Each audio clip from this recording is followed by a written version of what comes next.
ओम नमः सिद्धेभ्य। नमो नमः सत्तुहितंकराय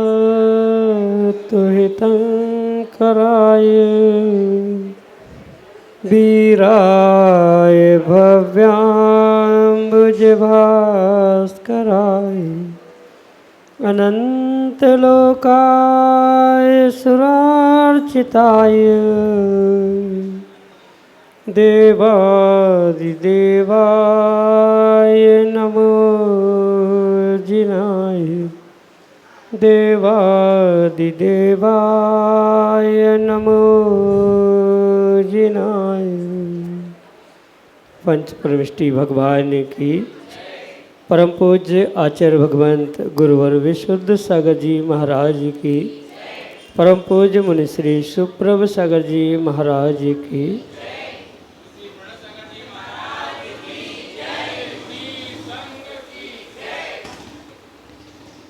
भौतिकता के इस युग में अनंत विकल्पों के साथ दौड़ता इंसान अनंत संसार को ही प्राप्त करता है, क्योंकि उसे गुरु का सानिध्य प्राप्त नहीं हो पाता। अपने विकल्प को वह गुरु तक नहीं पहुंचा पाता। लेकिन आप सभी का परम सौभाग्य है कि आप अपने विकल्प को गुरु के सम्मुख उपस्थित करके और आगम के परिप्रेक्ष्य में उसका सम्यक समाधान प्राप्त कर रहे हैं। और वही सम्यक समाधान कभी न कभी आपको भगवत्ता की ओर ले जाने वाला अवश्य बनेगा। ऐसे आत्मकल्याण की वह अनूठी विधा सविचिन्न विकल्पों का सम्यक समाधान, जो कि हम सभी परम पूज्य मुनि श्री सुप्रभ सागर जी महाराज के मुखारविंद से प्रतिदिन प्राप्त कर रहे हैं। प्रारंभ करते हैं आज के सम्यक समाधान को। और आज के पहले विकल्प के लिए हर्ष जैन, रानीपुर, झांसी, उत्तर प्रदेश से महाराज जी के चरणों में बारंबार नमोस्तु निवेदित करते हुए अपना प्रश्न रख रहे हैं कि भगवान, ज्योतिष शास्त्र में ऐसा माना जाता है कि किसी ग्रह विशेष के कुप्रभाव से बचने के लिए किसी विशेष ग्रह की आराधना की जाती है। और जैन धर्म में भी ऐसा माना जाता है कि किसी तीर्थंकर विशेष की प्रतिमा स्थापना, विधान, पूजा, जाप या अन्य कुछ उपाय किया जाता है तो उससे ग्रह का दुष्प्रभाव रुक जाता है। तो क्या यह सही है?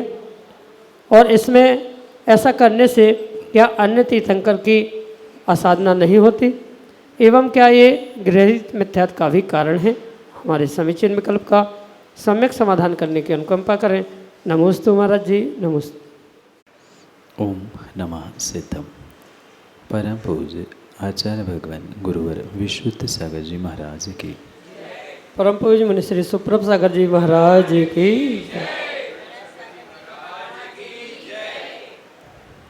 ज्योतिष विद्या भी हमारे आचार्य भगवंतों ने इस जैन धर्म, जैन दर्शन के निमित्त से प्रदान की।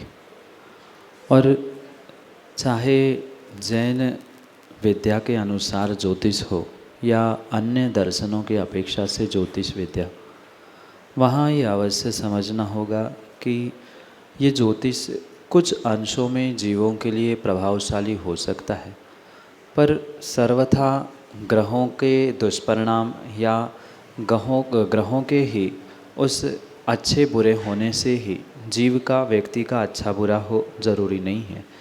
ये तो मात्र निमित्त नैमित्तिक संबंध है और निमित्त नैमित्तिक संबंधों की अपेक्षा से कथनचित ये प्रभावशाली हो सकता है। साथ में ये भी ध्यान रखें कि जो ये कुप्रभाव या उसके दुष्परिणाम ग्रहों के निमित्त से कहे जाते हैं, वह मात्र और मात्र किसी बहिरंग निमित्तों से ही ठीक हो जाए, जैसे कुछ विशिष्ट मंत्रों की माला की आराधना करना, प्रतिमा विराजमान करना, तीर्थंकर भगवान की पूजा करना, मात्र इतने से नहीं होता, अपितु साथ में जीव के पुण्य के उदय की भी आवश्यकता हुआ करती। और ये भी ध्यान रखें कि ये मात्र निमित्त नैमित्तिक संबंध की अपेक्षा से होने वाला ये कार्य ग्रहों का अच्छा प्रभाव, बुरा प्रभाव आदि देखने में आता है। तीव्र पुण्य के उदय अगर जीव का है तो कितने ही ग्रह कुंडली में विचित्र स्थानों पर या उसके कुप्रभाव में हैं, पर फिर भी वह कार्यकारी नहीं हो सकते। और ये भी ध्यान रखें, भले ही वर्तमान में ये व्यवस्था बनाई गई है कि 24 तीर्थंकरों को उन 9 ग्रहों में विराजमान करते हुए अमुक ग्रह की शांति के लिए अमुक तीर्थंकर, शनि के लिए मुनीश्वरत नाथ आदि जो संकल्पना की है, ये आगम के परिप्रेक्ष्य में त्रैकालिक व्यवस्था नहीं है, क्योंकि तीर्थंकर भगवान तात्कालिक होते हैं, ग्रह आदि त्रैकालिक हुआ करते। 24 ही बदलने पर फिर अगले काल में मुनीश्वरत नाथ भगवान कहाँ से होंगे, वहाँ कोई और ही तीर्थंकर होंगे। इसलिए अवश्य समझे कि ये तात्कालिक व्यवस्था है, भले ही उसके निमित्त से किसी अन्य तीर्थंकर भगवंतों की अवमानना, अविनय होने का प्रश्न नहीं आता, पर फिर भी वहाँ पर सूक्ष्म मिथ्यात्व की परिणति होने की संभावना है।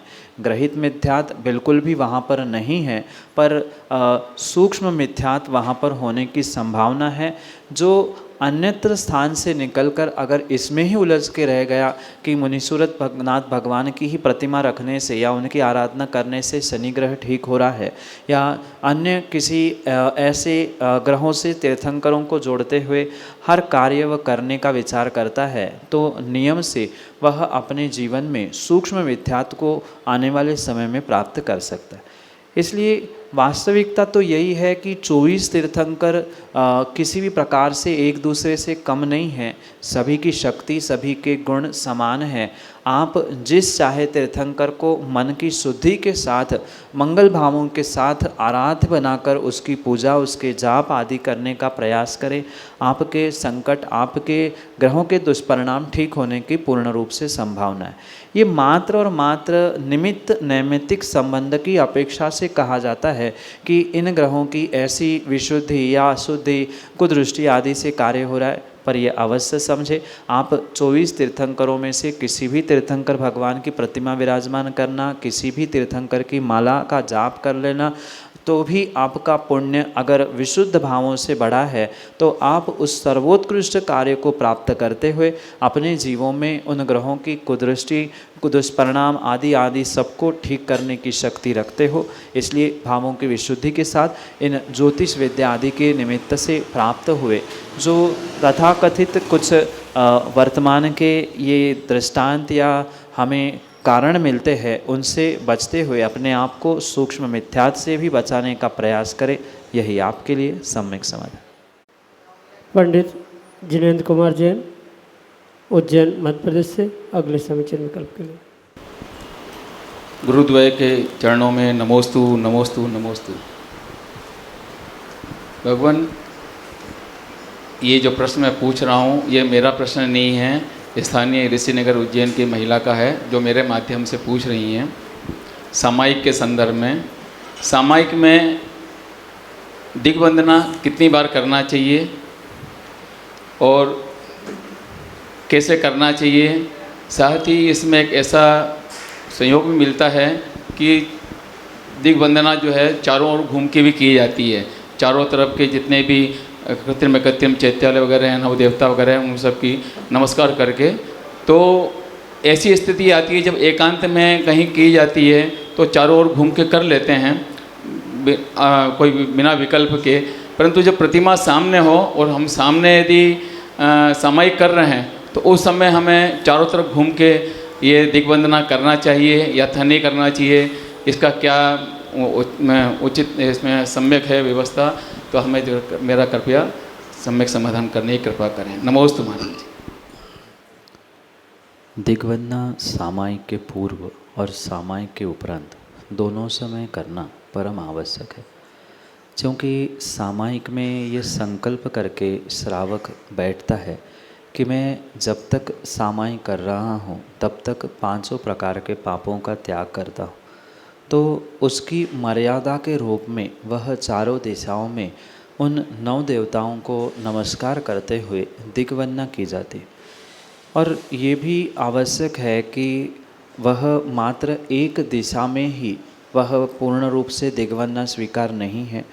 जहाँ आप एकांत स्थान में हैं, जहाँ किसी भी प्रकार से कोई देव, शास्त्र, गुरु आदि आपसे ज्येष्ठ, सम्मानीय, पूजनीय स्थान नहीं है, ऐसे स्थान पे आपको चारों ही दिशा में कायोत्सर्ग करते हुए, अगर पुरुष है तो खड्गासन से कायोत्सर्ग मुद्रा से, महिला है तो गवासन मुद्रा से बैठकर ही कायोत्सर्ग करते हुए वह 3 आवर्त के साथ शिरोन्नति के साथ नमस्कार करते हुए पूर्व दिशा में विराजमान आदि कहते हुए उन 9 देवताओं को नमस्कार करना, गवासन से बैठकर पुनः नमोस्तु, आवर्त, शिरोन्नति, ऐसे चारों दिशाओं में दोनों समय यानी प्रारंभ में और अंत में इसी प्रकार से दिग्वंदना होती है। और इसका स्वरूप रत्नकर्ण श्रावकाचार्य में भी भगवान आचार्य भगवान ने समझाने का प्रयास किया है।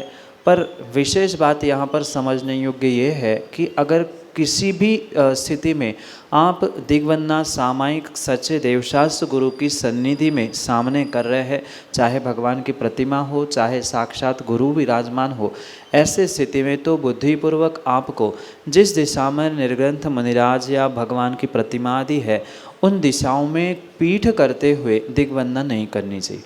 माना कि सामने भगवान या गुरु विराजमान हैं, उतनी दिशा की पीठ छोड़कर अन्य 3 दिशाओं में आप दिग्वंदना करते हुए चौथी पुनः उनके सन्मुख होते हुए या उनके आगे पीछे अगल बगल में होकर दिग्वंदना कर सकते हैं। ऐसा विशेष रूप से ध्यान रखना होगा, क्योंकि दिग्वंदना में जहाँ साक्षात आप कर रहे हैं अरहंत, सिद्ध, आचार्य, उपाध्याय, साधु, जिन देव, जिन चैत्यालय, जिन चैत्य, जब कहने मात्र से उनकी वंदना नहीं होती, पीठ करने से उनकी अविनय होने की पूर्ण संभावना है। इसलिए जहाँ सच्चे देव और गुरु विराजमान हैं वहाँ किसी भी प्रकार से उनको पीठ दिखाकर दिग्वंदना नहीं करनी चाहिए। साक्षात उनके सन्मुख होते हुए ही वह उस दिशा की दिग्वंदना करने में या अन्य दिशाओं में आप मुख करते हुए, संकल्पित होते हुए या गर्दन थोड़ी सी टेढ़ी करते हुए आप दिग्वंदना करें, उसमें कोई भी दोष नहीं है। यही आपके लिए सम्यक समझ। हिटी कांसल उज्जैन मध्य प्रदेश से अगले समीचीन विकल्प के लिए। आज जी के चरणों में नमोस्तु नमोस्तु नमोस्तु। महाराज जी, नमो अरिहंताणम को कब बोलना चाहिए और उसका महत्व क्या है? नमो अरिहंताणम से प्रारंभ होने वाला जो महामंत्र है उसके जप जाप आदि करने के लिए कोई ऐसा नियत समय नहीं है कि मात्र इतने समय ही आप उसका जाप कर सकते हैं, स्मरण कर सकते। आप अपने स्वयं के शक्ति के या स्वयं की सहूलियत के अनुसार उसका जप जाप कर सकते हैं, पर अवश्य ध्यान रखें कि जब भी महामंत्र या किसी भी मंत्र का जप जाप आप करें तब बहुत विवेकपूर्वक द्रव्य, क्षेत्र, काल और भाव इन सब की शुद्धि का ध्यान रखें। आप जूते चप्पल पहने हैं, रास्ते से चल रहे हैं या अशुद्ध स्थान पर बैठे हैं तो वहाँ जप जाप करना उचित नहीं है, पर मन है मन में आप नमोकार मंत्र का स्मरण अवश्य कर सकते। दोनों में अंतर है। जब जाप करते हुए हाथ चलेंगे, मुंह चलेंगे, जिह्वा चलेगी, माला चलेगी, पर स्मरण करना है तो आप मुख बंद करते हुए नमोकार मंत्र, नमो अरिहंताणम आदि का स्मरण कर सकते हैं। उसमें किसी भी प्रकार से कोई भी दोष नहीं हो सकता। और ये ऐसा महान महान महामंत्र है जिसके आराधना करने से वह एक छोटा सा जीव भी अपने आत्म कल्याण को प्राप्त कर सकता है। अनेकानेक तिर्यंचों ने नमोकार मंत्र को सुनने मात्र से अपना कल्याण कर लिया। जैसे जीवंदर के माध्यम से श्वान ने, कुत्ते ने नमोकार सुना, वह स्वर्ग पहुंच गया था। तो आप अगर श्रद्धापूर्वक नमोकार मंत्र का स्मरण, पाठ, जप जाप विवेकपूर्वक कर रहे हैं तो नियम से आप अपने आत्मा को परमात्मा बनाने का पुरुषार्थ कर सकते हैं। यही आपके लिए सम्यक समझ। या कांसल उज्जैन मध्य प्रदेश से अगले समीचीन विकल्प के। दोनों महाराज जी को नमोस्तु नमोस्तु। महाराज जी, मेरा प्रश्न ये है कि पढ़ाई के साथ साथ धर्म करना है तो कैसे करें? वास्तव में वर्तमान में पढ़ाई के साथ धर्म करना बहुत बहुत बहुत ही आवश्यक है। अगर मात्र भौतिक पढ़ाई के पीछे आज के बालक युवा दौड़ते रहेंगे तो कभी भी धर्म के संस्कार उन्हें प्राप्त ना होने के कारण वे आने वाले समय में धर्म की क्रिया आदि से रहित ही रहेंगे। क्योंकि यही एक बचपन की युवा अवस्था की एक समय सीमा हुआ करती है जहाँ पर आप धर्म को, पढ़ाई को बहुत अच्छे से प्राप्त कर सकते। चाहे लौकिक पढ़ाई हो चाहे धर्म की पढ़ाई हो, दोनों को एक साथ आपने अगर प्राप्त करने का प्रयास वर्तमान में इस अवस्था में किया है तो आने वाले समय में यही आपका धर्म किया हुआ पुरुषार्थ, पुण्य, ये सब कुछ आने वाले समय के लिए आपके लिए बहुत कार्यकारी बन सकता है। कब क्या करना क्या नहीं करना, किस उम्र में हमें क्या पढ़ना नहीं पढ़ना, ये सब कुछ निर्धारण आज के आपके धर्म के संस्कार, धर्म की पाठशाला आदि के निमित्त से हो सकते हैं। इसलिए कितना भी कम समय क्यों ना हो, पर जैसा समय मिले वैसा कहीं ना कहीं धर्म से जुड़ने का प्रयास अवश्य ही व्यक्तियों को करना चाहिए। प्रातः उठते अगर स्कूल आदि जाने में थोड़ा सा भी विलंब है और मंदिर पास में है तो सबसे पहले मंदिर पहुंचकर कम से कम भगवान आदि के दर्शन करना। माना कि सुबह जल्दी उठकर मंदिर पहुंचना संभव नहीं है तो कम से कम 24 घंटे में एक बार जिनेंद्र भगवान के दर्शन करना ये परम आवश्यक है। साथ में अगर मंदिर या कोई सामाजिक स्थान पे पाठशाला आदि हो रही है तो वहाँ जाना आवश्यक है। नगर में निर्ग्रंथ मुनिराज कोई आरिका माँ आदि हमें संयोग से प्राप्त होते हैं तो उनके दर्शन करना, उनकी सेवा वैयावृत्ति करना, शक्ति है, उम्र है तो आहारदान आदि करना, उनके उपदेश, उनका आशीर्वाद ग्रहण करना, ये सभी कार्यों को प्राप्त करते हुए आप पढ़ाई के बीच बीच में भी धर्म और पुण्य कार्यों को प्राप्त कर सकते हैं। बहुत सारे वर्तमान में यूट्यूब आदि के माध्यमों से भी धर्म पढ़ाया सिखाया जाता है। जैसे घर से मंदिर या पाठशाला दूर है तो हम घर बैठे बैठे भी उससे समझ सकते हैं। घर में कम से कम एक बार नमोकार की एक आध माला फेरना या कोई एक छोटा मंत्र गुरु से प्राप्त करते उसकी माला फेरना, हफ्ते में एक आध दिन पूजा पाठ करना, अभिषेक देखना आदि आदि कार्य करते हुए पढ़ाई के साथ साथ आप धर्म को भी प्राप्त कर सकते हैं। यही आपके लिए सम्यक समाधान। निर्मल कुमार सेठी, ऋषिनगर, उज्जैन, मध्य प्रदेश से अगले समीचीन में कल्प करें। दोनों गुरुदेव के चरणों में नमोस्तु नमोस्तु। महाराज जी, महाराज जी, प्रश्न बड़ा विषय अचंभित है। निवेदन करना चाहूँगा कि मुंह में राम बगल में छुरी, इसको हम जैन समाज धर्म के अनुसार कैसे समझें? आज जब मैं सांसारिक जीवन में देखता हूँ बहुत सारे। नमस्ते गुरुदेव। मुंह में राम बगल में छुरी, ये मात्र किसी धर्म संप्रदाय का वाक्य या नीति नहीं है, अपितु सामान्य रूप से जनमानस को समझाने के लिए ही ये पंक्तियाँ प्राप्त होती है कि मुंह में राम और बगल में छुरी। जो जीव मायाचारी के साथ धर्म करता है उनके लिए ही ये पंक्तियाँ हूबहू सूट होती है। जैसे मन से वह किसी को गाली दे रहा है पर भगवान के सामने बैठते हुए दुनिया को ये दिखाने का प्रयास कर रहा है कि मैं बहुत बड़ा धर्मात्मा हूँ। उन जीवों को नियम से मायाचारी के रूप ही फल मिलेगा। जैसे हम कर्म सिद्धांत की अपेक्षा से इस विषय को समझे तो आचार्य भगवंतों ने स्पष्ट कहा है, जो ऐसे धर्म स्थानों पर आकर मायाचारी करता है, जैसे कई बार शांति धारा, अभिषेक, पूजा पाठ ये सब कुछ तो कर रहे हैं पर बगल में बैठे हुए इंसान के बारे में बुरा सोचते हैं, दूसरे की टांग खींचना, उसको कमेंट्स करना, उसकी बुराई करना, निंदा करना आदि कार्य करने वाले जीवों को नियम से वह तिर्यंश पर्याय ही प्राप्त होती है। अपितु मात्र तिर्यंश ही नहीं, जैसे आपने मंदिरों में चूहे, छिपकली, कॉकरोच आदि जो तिर्यंश देखे हैं, इतना ही नहीं, बहुत बड़े बड़े वृक्ष भी अगर मंदिर परिसर में देखे हैं तो नियम से ये ऐसे मुंह में राम और बगल में छुरी ऐसे मायाचारी करने वाले जीवों की ही ये साक्षात परिणति है। मायाचारी का फल उन्हें त्रियंच पर्याय मिली, पर कुछ अंशों में मायाचारी धर्म क्षेत्र में की थी, इसलिए धर्म स्थानों पर ही भगवान के इर्द गिर्द घूमने वाली छिपकली, चूहे, कॉकरोच आदि, चींटी आदि पर्यायों को वह जीव प्राप्त करते हैं, या बड़ी पर्याय को भी प्राप्त किया तो एकेंद्रीय त्रियंच के रूप में वह वनस्पति कायिक बनकर खड़े होते हैं, एकेंद्रीय पत्थर भी बन सकते हैं। इसलिए जैसे जीव की परिणति है, फल उसे हमारे जैनागम, कर्णानुयोग और कर्म सिद्धांत की अपेक्षा से वैसे ही मिलेगा। धर्म क्षेत्र में किया है इसलिए धर्म क्षेत्र में जन्म तो होगा, पर पुण्यात्मा नहीं अपितु त्रियंश पर्याय रूप ही उसका जन्म वह प्राप्त करेगा। यही आपके लिए सम्यक समझ। सर डॉक्टर चंदन संतोष शाह, सोलापुर, महाराष्ट्र से अगले समीचीन विकल्प के लिए। द्वय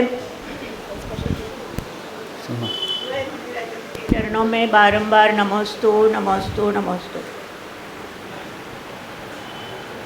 महाराज जी, मेरी शंका यह है कि पद्म पुराण ग्रंथ में उल्लेख मिलता है, श्री वर्धमान जिनेन्द्र के द्वारा कहा हुआ अर्थ इंद्रभूति नामक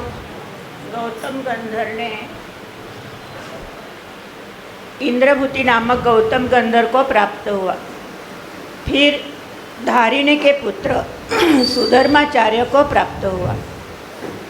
तो महाराज जी, मेरा समीचीन विकल्प यह है कि धारिणी ये उनकी माता का नाम है या उनका विशेषण। कृपया मेरे समीचीन विकल्प का सम्यक समाधान करिए। नमोस्तु नमोस्तु नमोस्तु। ग्रंथराज पद्म पुराण में आचार्य भगवंत रविसेन महाराज ने जो पद्म यानी रामचंद्र जी का वर्णन किया, वहाँ उनके प्रत्येक वर्णन में, प्रत्येक कथानक में ये अवश्य समझना कि प्रथमानुयोग के जो भी कथन होते हैं वह सामान्य भाषा में नहीं अपितु अलंकारों से युक्त होते, और उन अलंकारों के निमित्त से ये समझना कि जो ये अलंकार होते हैं वह विशेषता से युक्त होते हैं, और ऐसा ही अलंकार का प्रयोग करते हुए यहाँ आचार्य भगवंत रविसेन महाराज उन सुधर्माचार्य महाराज को विशेष रूप से समझाना चाहते। धारिणी उनके उस माँ का भी नाम था, साथ में वह धारिणी यानी जो पृथ्वी है वह भी धारिणी का ही एक पर्यायवाची नाम है। तो उस पृथ्वी को ही जिन्होंने अपनी माँ बना के रखा है, क्योंकि दिगंबर मुनिराज जब भी विहार करते हैं, जब भी शयन आदि करते हैं, तो वह पृथ्वी को ही अपनी माँ समझकर दिगंबर भेष धारण करते हुए सर्वत्र विचरण करते हैं। इसी अभिप्राय से युक्त होते हुए उन्होंने अलंकार से युक्त उस धारिणी का अर्थ दोनों प्रकार से किया है। माँ का भी नाम धारिणी ही था, और दूसरे अभिप्राय, दूसरे अपेक्षा से वहाँ उन्होंने यही समझाने का प्रयास किया है कि दिगंबर मुनिराज धरती को ही अपना आसन, शयन, भूमि और माँ के समान मानते हुए उनके ही गोद में एक बालक के समान खेलते हैं। इसलिए दोनों विशेषणों से उसे प्रसारित करते हुए आचार्य भगवंत रविसेन महाराज ने उन्हें दोनों अभिप्राय से संबोधित किया है। मात्र इन्हीं विषय में नहीं अपितु अनेकानेक विषयों को समझाते हुए आचार्य भगवंत रविसेन महाराज ने एक शब्द के अनेक अर्थ समझाने का प्रयास किया है। उसमें से ही ये धारिणी एक शब्द है जो कि माँ के भी और एक दिगंबर मुनि के विशेषण के रूप में भी प्राप्त होता है। यही आपके लिए सम्यक समाधान। राकेश जैन, लक्ष्मीनगर, उज्जैन, मध्य प्रदेश से अगले समीचीन विकल्प। नमोस्तु महाराज जी, नमोस्तु महाराज जी। महाराज जी, क्रमबद्ध पर्याय और क्रम भावी पर्याय, इन दोनों में क्या अंतर है? महाराज जी कृपया समाधान करें। पहली बात तो ये है, अगर आप आज्ञा सम्यक का पालन करते हुए सम्यक दृष्टि बनना चाहते हैं तो ये निर्णय करें कि पर्याय के निमित्त से हमारे आचार्य भगवंतों ने कभी भी क्रमबद्ध इस विशेषण का प्रयोग किया ही नहीं। जब भी वे पर्याय को समझाना चाहते हैं तो क्रम नियत, क्रमवर्ती, क्रम भावी, इन तीन ही शब्दों का प्रयोग उन्होंने किया है। इसलिए जिन शब्दों को हमारे पूर्वाचार्यों ने अपने आगम ग्रंथों में स्थान ही नहीं दिया है, उन शब्दों को लेकर ओहापोह करना, मनमुटाव करना, लड़ना किसी भी प्रकार से उचित नहीं है। पहले आज्ञा सम्यक यानी जिनेंद्र भगवान की जो आचार्य भगवंतों के द्वारा प्राप्त हमें आज्ञा है, उसे स्वीकार करते हुए ये श्रद्धा करें कि क्रमबद्ध ये पर्याय का विशेषण हमारे दिगंबर आचार्यों ने स्वीकार किया ही नहीं है। वर्तमान में तथाकथित कुछ विद्वानों के द्वारा पर्यायों को बंधा हुआ प्रदर्शित करने के लिए सब कुछ नियत है, पक्का है, नक्की है, ये बताने के लिए ही क्रमबद्ध शब्द का प्रयोग पर्याय के निमित्त से किया है। क्रमबद्ध शब्द है, पर्याय भी शब्द है, पर क्रमबद्ध पर्याय का विशेषण नहीं है हमारे दिगंबर आचार्यों के अनुसार। जो एक के बाद एक क्रम से आने वाली पर्याय है वह किसी भी प्रकार से बंधी नहीं है, न केवली के ज्ञान से बंधी है, न परस्पर से बंधी है, न द्रव्य से बंधी। अगर बंध जाएगी तो हमारा जैन दर्शन का जो मूल सिद्धांत द्रव्य स्वतंत्रता का, कण स्वतंत्रता का है, वह नष्ट हो जाएगा। इसलिए कोई भी किसी से बंधा हुआ नहीं है, पर एक के बाद एक पर्याय का होना ये नियत है। पर्याय के अभाव में द्रव्य, द्रव्य के अभाव में पर्याय नहीं होती। ये कुंद कुंद स्व भगवान पंचासिका जैसे महान ग्रंथों में समझाते। पर्याय का एक के बाद एक होना यही उसकी नियतता है, पर बंधा कुछ भी नहीं है। यह क्रमवर्ती के रूप में भी स्वीकार किया जाता है, क्रम भावी के रूप में भी स्वीकार किया जाता है। एक के बाद एक क्रम से होना यही क्रम भावी, क्रमवर्ती और क्रम नियतपना है, पर इसमें बंधन ना होने से उसे क्रमबद्ध के रूप में स्वीकार नहीं किया जा सकता। क्रम नियत, क्रमवर्ती और क्रम भावी, भावी यानी एक के बाद होने वाली, वर्ती वह भी एक क्रम से होने वाली, वह पर्याय हुआ करती है, इसलिए उसे बंधा हुआ नहीं स्वीकार किया जा सकता। यही आपके लिए एक तर्क, प्रमाण और आगम के श्रद्धा के अनुरूप आज्ञा सम्यक का पालन करने के लिए सम्यक समाधान। जय जन बंधु, आप हम सभी लाभ ले रहे थे लोकप्रिय कार्यक्रम सम्यक समाधान का। प्रतिदिन यह कार्यक्रम 5:13 पे यूट्यूब चैनल सुप्रवाच के माध्यम से प्रसारित होता है। अगर आप घर बैठे ही अपने कार्यक्रम से जुड़ना चाहते हो या इस कार्यक्रम से जुड़ना चाहते हो, अपने मन के विकल्पों को समाधान प्राप्त कराना चाहते हो, सम्यक समाधान प्राप्त करना चाहते हो, तो हमारा व्हाट्सएप का नंबर 8707548811। याद रखिए 8707548811। यह व्हाट्सएप के नंबर पे आज अपने विकल्प हम तक पहुंचा सकते हो और विकल्प मुनिषी तक प्रेषित करते हुए मुनिषी के मुखारविंद से हम सभी लोग उसका सम्यक समाधान प्राप्त करेंगे। आपको लिखने में, अगर टाइपिंग करने में व्हाट्सएप पे दिक्कत जा रही है, कागज़ पेन लेके अपना नाम, अपना शहर का नाम, अपना विकल्प, इसका फ़ोटो खींचिए, हमें भेजिए। उस विकल्प को हम मुनिषी तक पहुंचाएंगे और हम सब लोग उसका सम्यक समाधान प्राप्त करेंगे। अगर व्हाट्सएप के माध्यम से ही ऑडियो मैसेज का एक विकल्प होता है, एक माइक का बटन होता है, उस माइक के बटन को दबा के आप अपनी खुद की आवाज़ में अपना विकल्प हम तक पहुँचा सकते हैं। उस वीडियो क्लिप, उस ऑडियो क्लिप को हम अपने चैनल पे प्रसारित करते हुए आपका विकल्प प्रसारित करेंगे और मुनिश्री के मुखारविंद से हम सभी लाभान्वित होते हुए सम्यक समाधान को प्राप्त करेंगे। सम्यक समाधान एक ऐसा कार्यक्रम है जिसके माध्यम से लाखों लोगों के मन में उठने वाली जो जिज्ञासाएं हैं, जो शंकाएं हैं, जो विकल्प है, उसका समाधान मुनिश्री सुप्रभ सागर जी माध्यम के मुखारविंद से हम सब लोग प्राप्त करते हैं। अगर आप इस चैनल को नहीं जानते हैं, सुप्रभ उवाच इस चैनल का नाम है। सुप्रभ सागर जी महाराज जी का नाम सुप्रभ उवाच, कितना सिंपल और स्वीट। सुप्रभ उवाच, जो वाणी होती है उसको हम उवाच भी कहते हैं। एक अच्छे तरीके से, या अगर हम कहते गरिमापूर्ण शब्द किसी वाणी का है तो वो उवाच है। तो वाणी, उवाच, सुप्रभ की वाणी, सुप्रभ का उवाच, सुप्रभ उवाच, यह हमारा यूट्यूब चैनल है। अभी कल ही हमने सुप्रभ उवाच इस नाम से यूट्यूब ऐप लॉन्च किया है। एंड्रॉयड पे यह ऐप चलेगा। आप प्ले स्टोर के माध्यम से सुप्रभ उवाच सर्च करें और उसके माध्यम से आप अपने विकल्पों का समाधान, जो सम्यक समाधान है, ये कार्यक्रम सुन सकते हैं। मुनिश्री की अन्य जानकारी जैसे लाइव लोकेशन, आने वाले पंचकल्याणक, आने वाले विधान, कार्यक्रम आदि आदि की जानकारी आपको एक ही अम्ब्रेला के नीचे, एक छत के नीचे, मतलब एक ऐप के माध्यम से आपको प्राप्त हो सकती है। आप सभी लोग उस ऐप को डाउनलोड करें और हमसे जुड़िए, एक बार जुड़ के देखिए, अच्छा लगता है। मुनिश्री के चरणों में कोटिशा नमोस्तु करते हुए आज के इस सम्यक समाधान कार्यक्रम को ख़त्म करने से पहले आप लोगों से एक और विनती रह गई। शाम को 7:40 पे जिनवाणी चैनल को देखना ना भूलिएगा। जिनवाणी चैनल पे मुनिश्री के प्रवचन प्रतिदिन शाम को 7:40 पे प्रसारित होते हैं। आप सभी लोग घर बैठे मुनिश्री का वाणी का लाभ टीवी चैनल के माध्यम से भी ले सकते हैं, ठीक शाम को 7:40 पे। आप सभी को जय जिनेंद्र करते हुए आज के इस सम्यक समाधान कार्यक्रम को यहीं पे विराम देते हैं। जय जिनेंद्र।